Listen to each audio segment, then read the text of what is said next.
Commander Nathan Orcs stood on the command deck of the Valor's Edge, staring through the wide viewport at the swirling blue mist of the Alethian Nebula. It was quiet, too quiet for a place known for smuggler trails and hidden Vari scouts, but Nathan knew better than to trust silence in deep space. The Valor's Edge was Earth's fastest stealth ship, and Nathan had been chosen to lead a mission so secret that even half his crew didn't know the real reason they were out here. For weeks, he had been tracking encrypted transmissions from a Vari ship moving alone through the outer rim. The Vari were Earth's oldest enemy in space, not because they were the strongest, but because they were smart, slippery, and cruel. Rourke didn't know what was aboard the Vari ship, only that Earth's high command wanted it taken at any cost. When the moment came, it was swift. Their cloaking field held, the traps were set, and a quick burst from their gravity net pulled the small Vari cruiser out of its jump path. It spun helplessly in space, caught like an insect in amber. The boarding team, armored and armed, swept in fast and clean. No resistance, no crew. Just one passenger, found standing in the center of the control room with her hands folded behind, her back and her eyes calmly watching them. Nathan watched the feed in silence. She didn't blink, didn't flinch when they raised their weapons. She simply nodded once and said something in Vari that the translators scrambled to catch. Minutes later, she was aboard the Valor's Edge, locked in the high-security holding cell, and Nathan was standing in front of the glass wall that separated them. She was tall, nearly his height, dressed in a form-fitting uniform of silver and deep blue, unlike any Vari outfit he'd seen in battle. Her skin was a pale gold hue, her hair long and dark. Kata, her eyes bright amber with vertical pupils like a cat's. Beautiful. Yes, but in a way that made you feel she was thinking 3 moves ahead of you. Nathan crossed his arms and activated the intercom. Name and rank, he said firmly. The woman tilted her head. You speak Terran well, she replied smoothly, ignoring his demand. Her voice was calm, every word careful and precise. Studied your language since I was young. Nathan frowned. I asked you a question. Her expression didn't change. Names are powerful things, Commander Rourke. You'll have mine soon enough. He wasn't in the mood for games. Earth had lost too many people to the Varis. Sneak attacks, poison treaties, and shadow operations. The fact that this woman let herself be caught was suspicious enough, but her calm behavior made it worse. She wasn't afraid, not even a little. Hours passed. She refused to eat, refused to answer any questions. The medics scanned her. No injuries, no trackers, no cybernetic implants, just a single pendant around her neck with an unfamiliar insignia, a serpent coiled around the sun. When Rourke ran it through the database, the AI flagged it with a rare match. House Veltari, a noble family, one that hadn't been seen in decades. He tapped the glass. Why are you here? He asked again. This time, she looked up. Slowly, she stepped forward, and for a moment, Nathan thought she was going to walk right through the wall. Her eyes locked with his, and she said softly, You have no idea who I am. The words hit him like a punch, not because of what she said, but how she said it with a calm certainty that chilled his spine. She wasn't bluffing. That night, Nathan couldn't sleep, kept going over the data.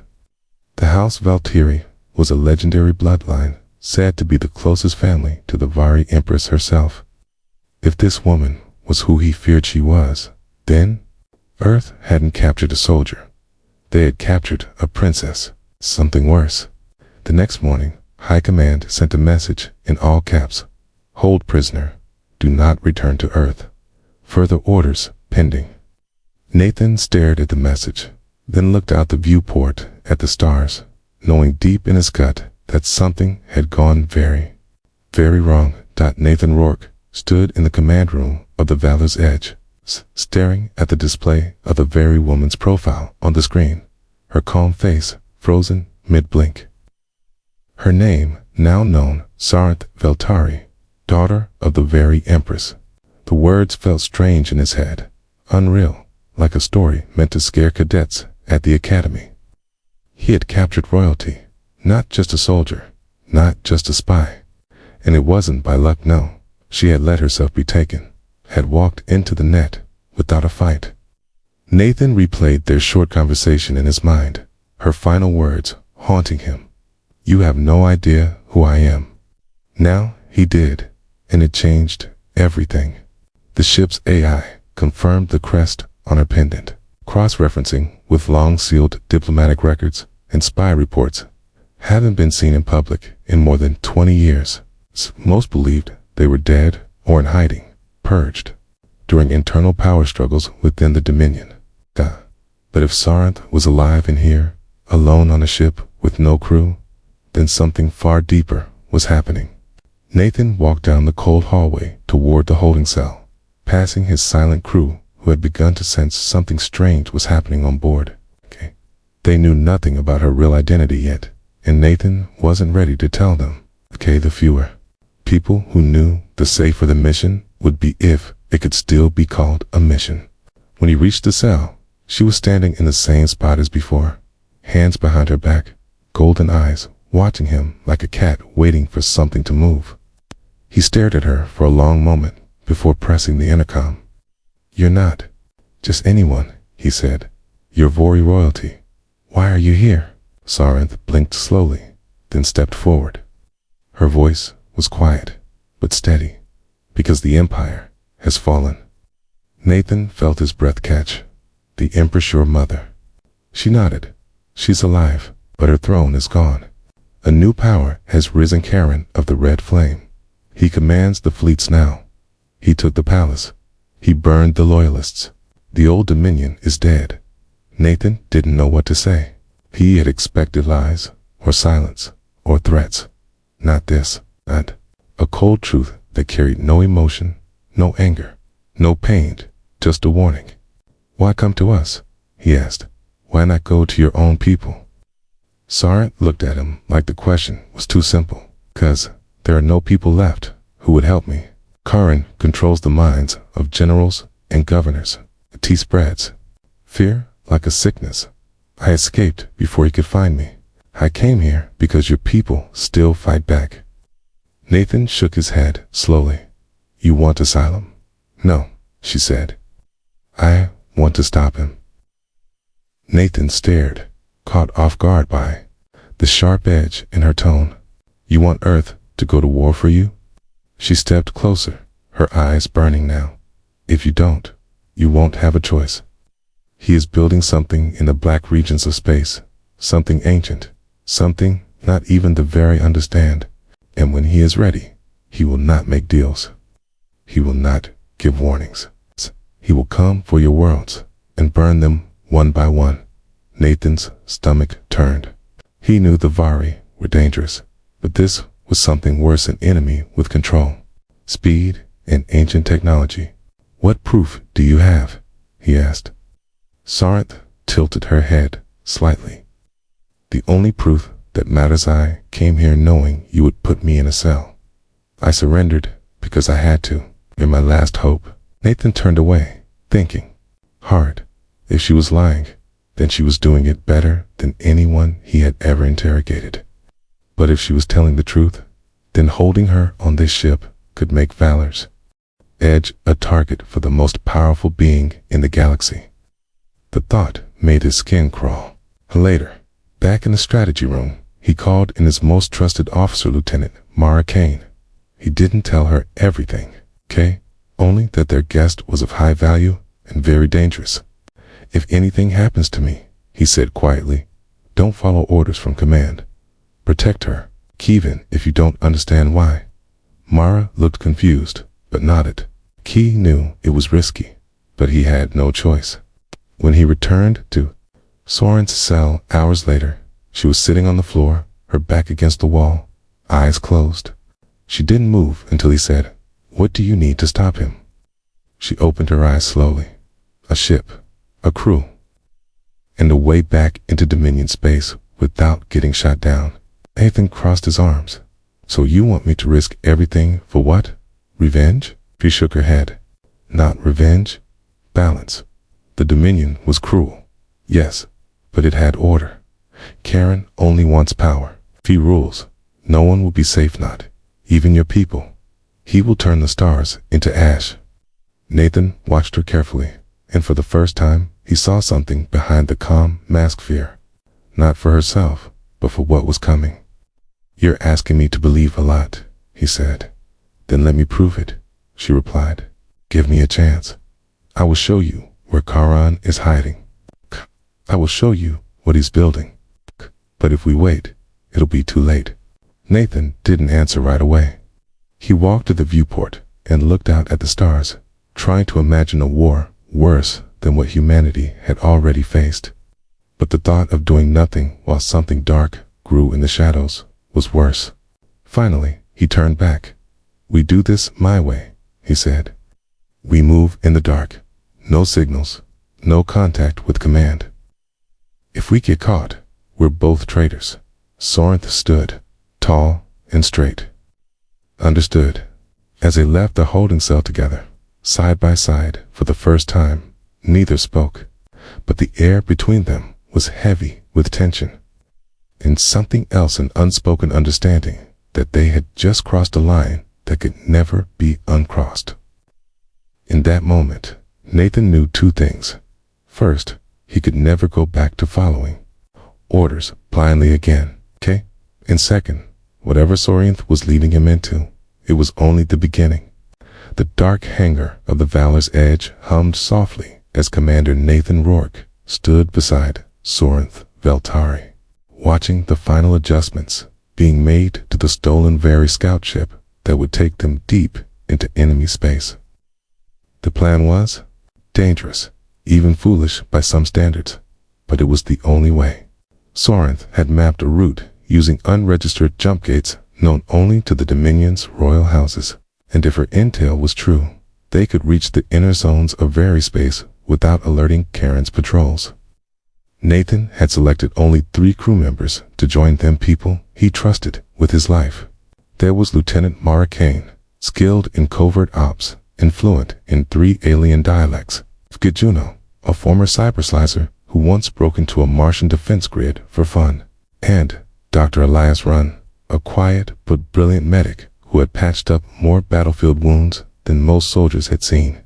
Together, they formed a small shadow team, unknown to high command, with only one mission: get Sorenth back to the heart of her empire and stop Charon before he brought war to Earth and beyond. As the ship lifted off the hangar floor and slipped into the black void, Nathan felt a weight settle in his chest, not from fear, but from the realization that he was no longer just a commander following orders. He was now a man racing against time to stop a war no one else knew had already begun. The journey through the hidden jump gates was rough. The first 2 gates were buried deep in asteroid fields, and the third required them to drift through an abandoned Vari mining facility swarming with broken drones. Along the way, Sorenth revealed more about her world, not just the power structures, but the fears and secrets buried beneath them. She spoke of Karen's rise, how he had once been a war hero, beloved by the people, until something changed him. He returned from a distant system with new ships, new weapons, and strange technology that didn't belong to the Vari. Some believed he had discovered a lost world. Others whispered of something older, darker, with roots that stretched beyond known space. Nathan listened carefully, his distrust slowly turning to something else: not belief, not yet, but understanding. This wasn't just politics or revenge. This was something bigger. When they reached the edge of the Dominion, they disguised their signaled and docked with a hidden rebel outpost buried in the icy crust of a forgotten moon. The rebels were a mix of old Vari soldiers, miners, and merchants who had refused to bend to Karen's rule. Most didn't trust Sorenth at first, but when they saw her, really saw her, a quiet wave of recognition passed through the crowd. She spoke to them not as a princess, but as one of their own, asking for help, for unity, for one last chance to restore balance before everything was lost. Appian watched their faces change, fear fading into something like hope, and, for the first time, he saw Saranth not as a captive or a mystery, but as a leader. The rebels agreed to help, and with their support, Nathan's team moved deeper into Dominion territory, bouncing from Shadowport to Forgotten Relay, collecting whispers of Karen's movements. The picture grew clearer. He was preparing for something big, gathering his fleets near a dead planet called Sekareth, a place long avoided by even the oldest traders. When Nathan asked why, Saranth grew quiet. "Sekareth is cursed," she said. "It was sealed centuries ago. It's where the old kings buried their mistakes." That night, Nathan sat alone in the small mess hall of the scout ship, staring at a flickering hologram of Earth. He thought of his crew, of the people back home who had no idea how close the stars were to burning. Saranth joined him, silent at first, then asked him why he stayed in the military so long. He told her about his brother, lost in a Vari ambush, about the cold silence that followed the unanswered questions. "I stayed," he said, "because someone has to fight for the truth, even when it's buried under lies." She nodded, and for a moment they were just two people caught in the dark, clinging to what little light they had left. The next day, they received a message from a rebel in Formenta, high-level officer who had served under Saran's family. He had seen what Karian was building on Sekareth and claimed it was not just a weapon, but a Gaida portal of some kind, tied to the strange tech Karian had discovered. It could pull power from deep space, maybe even across dimensions. But the message ended abruptly with static and screams. His signal cut mid-word. Nathan knew it was only a matter of time before Karian learned of their movements. Nay had to move faster.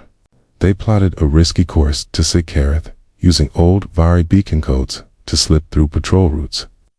The final leg of the journey took them through a region called the Rift Pass, a narrow corridor of collapsing stars and unstable gravity waves. The ship groaned and shook, alarms blaring, as Vic fought the controls and Saranth recalculated their trajectory in real time. When they finally broke through, what they saw froze them all. Dozens of Vori dreadnoughts floating like ghosts above.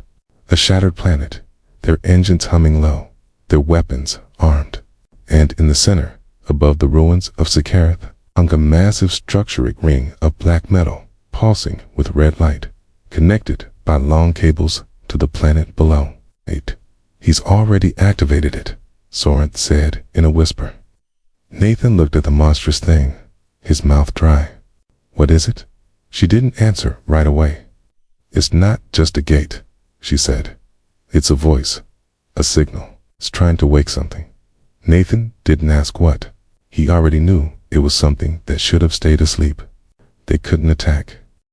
Directly, not with a scout ship, not with a handful of rebels. But they could steal something, disrupt something, delay the final moment long enough to warn the galaxy. That was the new plan. Get in, get proof, and get out. But Nathan had a feeling it wouldn't be that easy. Not anymore. Not when the shadows were moving. The scout ship drifted silently through the edge of the Sekareth defense grid, its outer hull masked by a cloaking field that flickered now and then, barely holding together under the pressure of so many energy signals. Commander Nathan Rourke stood at the front console, staring at the colossal black ring above the broken planet, its red core pulsing like a slow heartbeat. Around it, dozens of Vari dreadnoughts hung in space, silent and watchful, each one large, enough to flatten a city. It felt like flying into the mouth of a sleeping beast. One wrong move, and the teeth would snap shut. Saranth stood beside him, her golden eyes narrowed, her fingers flying over the console as she traced their path to an open docking vent on one of the smaller ships, a research cruiser known in Old Dominion records as the Silence of Thren. That ship, she said, carried a data core filled with information about the ring structure, possibly enough to reveal its true function and the source of the ancient technology powering it. Their mission was clear. Sneak on board, get the data, get out. Nathan briefed the team quietly, each word heavy. Mara checked her gear twice, eyes calm but sharp. Vic muttered a few words to himself. It's the kind of thing hackers did before doing something insane. Dr. Rand only nodded, his med kit already sealed to his back. They moved quickly once the ship latched onto the research cruiser. The airlock hissed open, revealing a dim, cold corridor filled with the hum of low power and the faint smell of rusted metal. No guards, no motion, just quiet, like a tomb.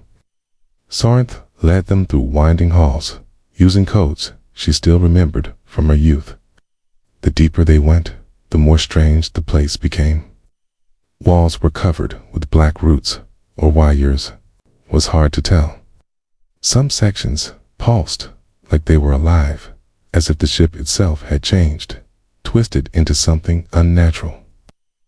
They reached the main data core chamber without alert, and Vic went to work, fingers dancing over alien systems. Sarinth stood watch with Mara, both tense. Run kept glancing at the dark corners, as if something was breathing just beyond sight. I don't like this, Vic said under his breath, eyes locked on the screen. This system's not right. It's not just varicoded, something else, something older. Nathan knelt beside him. Can you get it? Vic nodded slowly. I can try, but if I poke the wrong part, this whole ship might wake up and scream. As he worked, a low sound filled the room, like distant thunder rolling through the hull. Lights flickered. Then, a sharp burst of noise erupted from the hallway, a single cry, quickly silenced. Mara spun toward the sound, gun raised. We're not alone, she said, voice tight. Sarinth touched a panel on the wall and gasped. Someone reactivated the internal systems. Ship isn't dead, it's watching us. A loud clank rang through the corridor, followed by heavy footsteps. Nathan moved fast. Vic, now. The hacker slammed a chip into the port and yanked a data spike free. Got something, he said. Don't know what, but it's big. Nathan grabbed the chip, and the team ran, retracing their steps through the twisting metal halls. But now the walls moved, pulsed, groaned. It was like the ship was alive and angry. Shadows followed them, shapes too fast to see, too silent to fight. Mara fired once, and something shrieked before vanishing into the dark. When they reached the docking port, they found it sealed, blocked by strange black growths. Sarinth stared in horror. Spreading, it's been touched by the gate Sharons, using it as a test. Nathan slammed his palm against the emergency override, but the system fought back, locking him out. Vic dropped to the panel and began cutting through layers of code. The shadows drew closer, whispering strange, broken words. Then, out of the dark, a figure stepped forward, tall, armored in black, with red light burning where eyes should be. It wasn't Karn, but it was one of his, commander. Enhanced, changed, not fully alive. It raised its arm, and a pulse waved through Mara against the wall. Nathan raised his rifle and fired. The bullets sparked off the armor, barely slowing it. Sarinth stepped forward, hand raised, speaking in the old tongue of the Vari. The creature paused, tilting its head, as if recognizing her. Veltari, it rasped. The line is broken. Then it lunged. Nathan tackled it before it could reach her, crashing them both into the wall. Vic shouted, "Ports open, move." Run helped Mara up, and the team scrambled onto the scout ship. Nathan barely rolled in as the docking clamps released. The creature reached through the gap, claws slashing, but Sarinth hit the emergency release, and the ship fell away, tumbling through space. Alarms blared as Nathan took the helm, dodging debris and laser fire. The dreadnoughts had awakened, reacting like a hive to an infection. "Hang on," he shouted as the ship dove toward the nearest jump gate. Sarinth fed in the coordinates. The ring pulsed again, and something vast began to stir beneath the surface of Secareth, huge shadows rising from beneath the soil. Ancient machines, or worse, waking from a long slumber. "He's opening it," Sarenth whispered, staring at the ring. "He's calling something." The ship jumped just as a blinding beam of red light lanced out from the planet, striking one of the fleeing rebel craft. It vanished in a burst. A flame, then darkness, silence. They emerged hours later in a quiet zone near the rebel moon, battered and shaken. Nathan dropped into the pilot's seat, breathing hard. "We've got the data," he said. "Now what?" Sarenth looked at the chip in her hand, then at the stars. "Now we find out if there's still a way to stop him." And far across space, deep in the heart of Secareth, Karen watched the screen flicker with the scout ship's signature as it escaped. He smiled, eyes glowing red. "Let them run," he said. "It's already begun."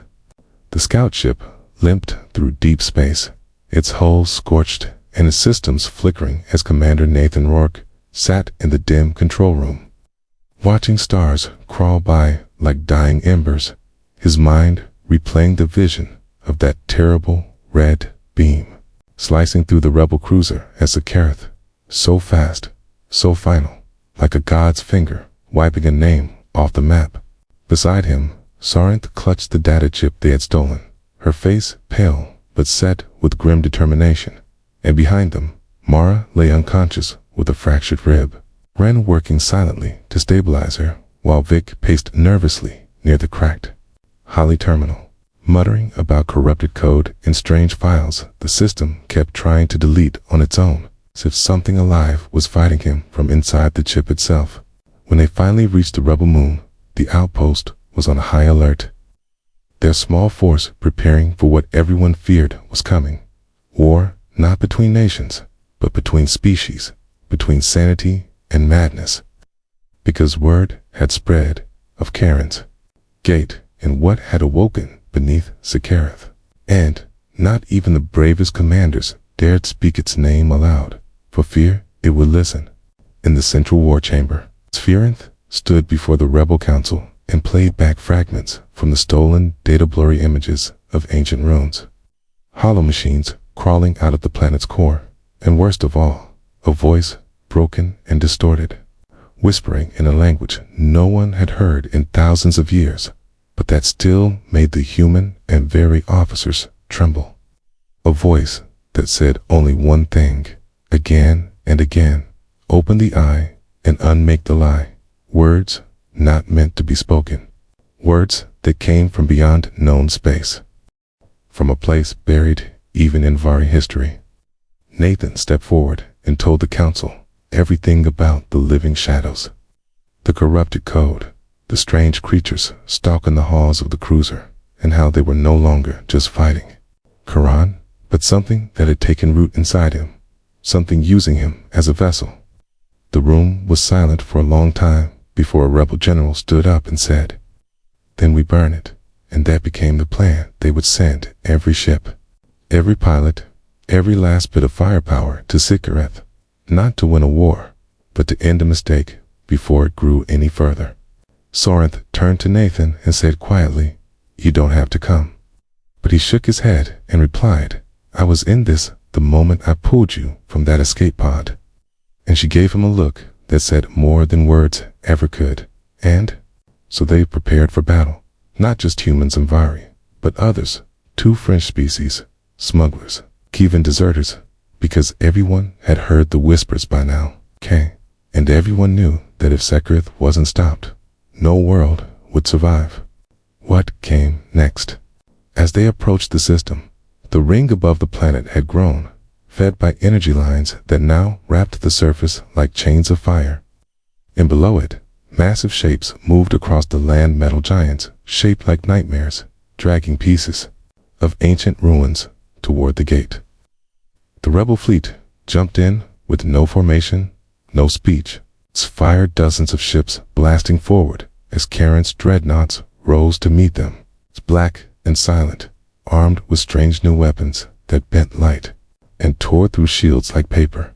Nathan's ship, barely holding together, flew low over the planet, dodging blasts as Vic hacked into the gate's control beacon, trying to overload it with a virus made from Karin's own corrupted tech. But the code kept changing, fighting back, shifting its language midstream, as if the gate itself was learning.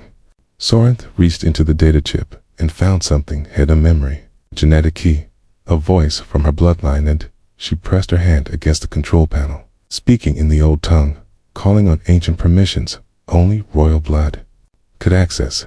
And suddenly the gate shuddered, pulsed, and for a brief moment its energy dimmed.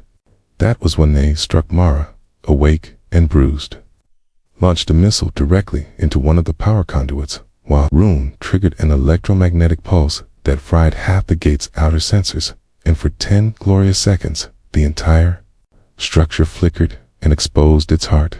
Hey, and Nathan ordered to charge every remaining fighter, aimed for the glowing red core. But Karin appeared then, not on a ship, but inside the gate, his body now fully merged with alien tech, his voice echoing across every channel. You cannot kill what was never born. And then he unleashed the eye. A storm of light and madness erupted from the core, bending reality, cracking ships apart mid-flight. And Nathan felt his mind slipping, memories unraveling. But Sorenth grabbed his hand and whispered something he didn't understand, and suddenly the madness stopped for them. At least, and she said, he's trying to erase time, rewrite everything that came before. But he can't reach what's protected by choice, by love, by sacrifice. Hey. She kissed his forehead like a sister or a queen, then turned back to the console and poured her essence into the gate's control. Using the old voice, the first voice, and the gate began to collapse. Karin screamed, not in pain, but in fury, as pieces of his body cracked and flaked into fire, his form unraveling as the eye closed in on itself. The ring structure tearing apart, the metal giants below freezing mid-stride and crumbling to ash. The fleet barely escaped the blast, and Nathan's ship was thrown clear by the shockwave, drifting into the dark with half its systems fried. When he woke, Sorenth was on the seat beside him, empty. Her presence vanished like smoke, and all he had was the data chip, now black and silent, and the memory of her last words. If I fall, remember, this our kind must never worship the unknown, only guard against it. As rescue ships pulled them from the wreckage, Nathan looked out at the quiet stars and knew the war wasn't over. Not really, but the gate was closed, the eye sealed, and for now, that was enough to hope. In the aftermath of the battle, silence hung over the stars like a heavy curtain, broken only by the slow drift of damaged ships and the distant hum of life support systems, struggling to hold together what was left of the fleet. And as Commander Nathan Rourke sat on the edge of the makeshift command platform on the rebel moon, he watched holograms of fallen vessels flicker in the dim light, the names of captains and crews scrolling endlessly across screens like a funeral song written in code. They had stopped the gate, sealed the eye, and shattered Karen's twisted army. But at a price no one could ignore, and yet, even in the quiet despair that followed, something strange was happening across rebel sectors and human colonies.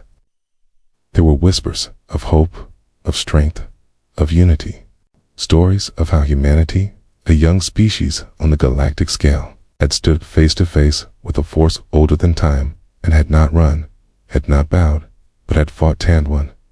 Survivors from dozens of worlds began to arrive at the rebel moon, not just humans, but other species who had once looked down on Earth as a primitive backwater, now seeing it with new eyes, eyes that saw resilience, fire, something more dangerous than either belief.